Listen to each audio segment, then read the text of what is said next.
In this video, I'm going to show you Department 56's Harry Potter Village, Hogwarts Hall and Tower lit building that you can use in a Wizarding World display. First, I'll show you how to open it and what it looks like from different angles. I'll then review it for these important features we villagers look out for: displayability, collectibility, durability, and storability. Since this is a recognizable building, I'll also add an additional review component: authenticity. Just a note, I'm not affiliated with Department 56 or Warner Brothers. These are my own personal opinions as a Potter fan and villager.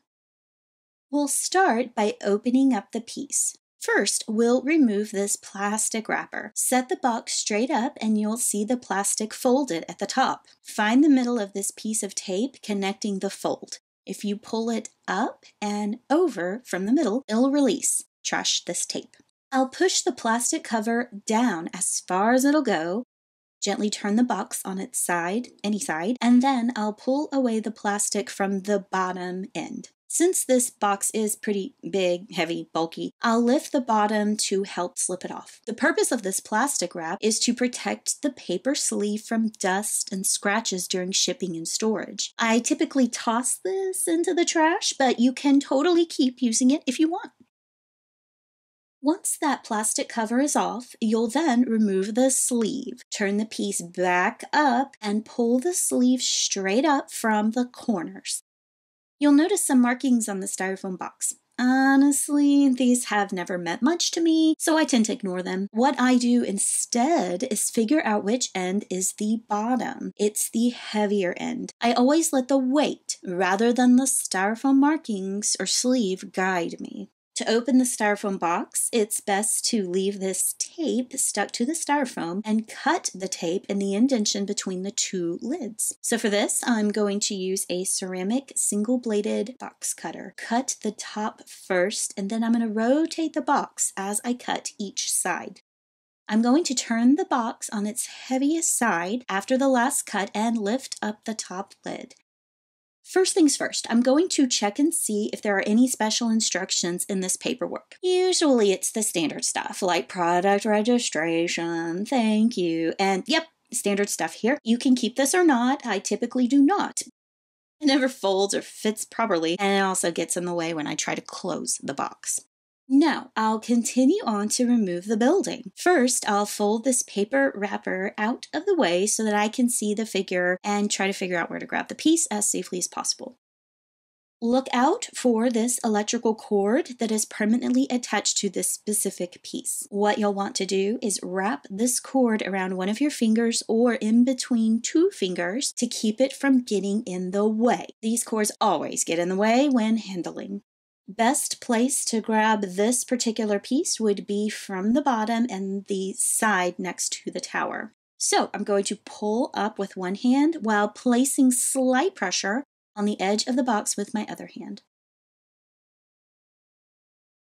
Once the piece is out of the box, check each nook and cranny for any accessory pieces. No accessories, so we'll go on to get the plug out of this little box here. Interestingly, the piece's name will be on the side of the plug. How helpful! This was introduced in June of 2018 and retails for $204. Now, the official measurements of this building from Department 56 is 13.07 inches high by 10.04 inches wide by 10.63 inches long. This is probably one of the largest village pieces I own. What can I say? This sounds so cliche, but it is totally true. But when you open it up and see it like in person, it really is impressive. The material is resin. We can expect it to be highly detailed, and it is just that. Some Hogwarts castles have lights and sounds. This one has no animation and exhibits a mono yellow light within. Anytime you are moving these buildings with the cord permanently attached, you'll need to be mindful of it at all times. In like manner, when you removed it from the box, you'll want to wrap it around your finger or in between your fingers. Another thing to note with these permanent light cords is that you may need to strategically camouflage the cord, perhaps hiding it with something or under a base, a platform, landform. It's bright white and stands out pretty obviously. If you are new to villaging, you'll want to pick up buildings from the bottom or along an edge that doesn't have decorations. If you are experienced or fearless, best place to pick this piece up would be from the largest tower at the middle gray horizontal band. As with any piece, never pick up from the chimney, the turrets, or the steeples. These can break. The only noticeable mass manufacturing flaw I can see is that the tower is slightly bent or a little bit crooked. That's a very, very minor flaw. I think I'm probably the only one that would notice. We'll talk more about the piece's pros and cons in the authenticity section. Due to the sheer size and lack of signs, attachments, or animation, it would be absolutely fine to place this building at a distance, in a corner or shelf or up high. It can totally stand alone as its own village. And I do like the fact that it is devoid of a particular season, so you could add seasonal markers if you choose. Regardless of when or where you display it, I recommend embellishing it with Hogwarts-themed pieces, accessories, or landscaping to 1. Balance out this dramatic size, and 2, to signify to non-Potter experienced onlookers that this is indeed a school and a place of significance, since there is no signage to really spell it out. Is there anybody out there that doesn't know Hogwarts? On the box, you'll see a recommendation of a coordinating accessory piece, which is Harry Potter and Dumbledore. The thing to note about opening up these figures is that one figure is upside down in the box, so be really careful not to pull by the head. Always pull from the bottom.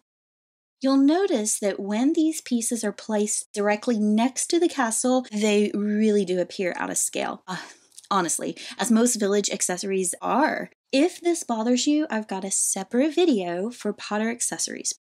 The piece comes with foam pads underneath that you can see here. This is great for delicate structures, but will leave a minute but noticeable gap of space. If you don't like the gap, laying your piece on a cushy base should hide it. You can always remove these pads if you wish. This piece does showcase the most recognizable tower at Hogwarts, but it is only one part of a much grander campus, which I'll discuss in the authenticity section. My personal opinion, given how popular and iconic the Wizarding World is presently, I do consider this a really good investment, even so as a set. Resin isn't indestructible. The pro about resin is that it allows for small details, but the smaller the detail, the easier it can break. Be really careful around the tips of these steeples. The paint can easily rub off. The tips can easily break off. They can catch on fabric. Since the piece has an internal light component and plastic windows, I do suggest keeping it out of dramatic temperatures and direct sunlight.